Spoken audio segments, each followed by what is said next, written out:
Köp sallı olan ha işte o iş. Ben sen canın sağ ol. Eylem boşver diyen ayrı. Düşünüyen değil mi? Canın sağ ol. Değil mi çünkü?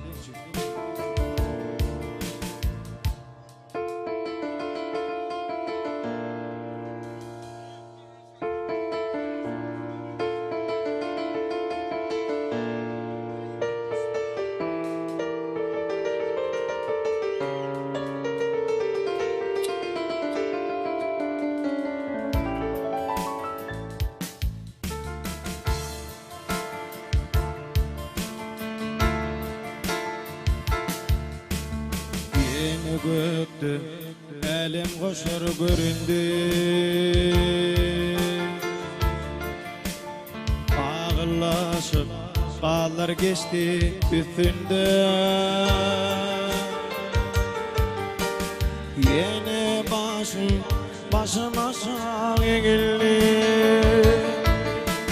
Sıka bilmem yaklamanın aklında.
Aylar yıllar kış yağlar.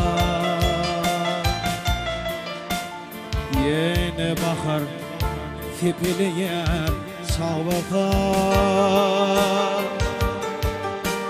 Haydiyan alıp gitti akalar.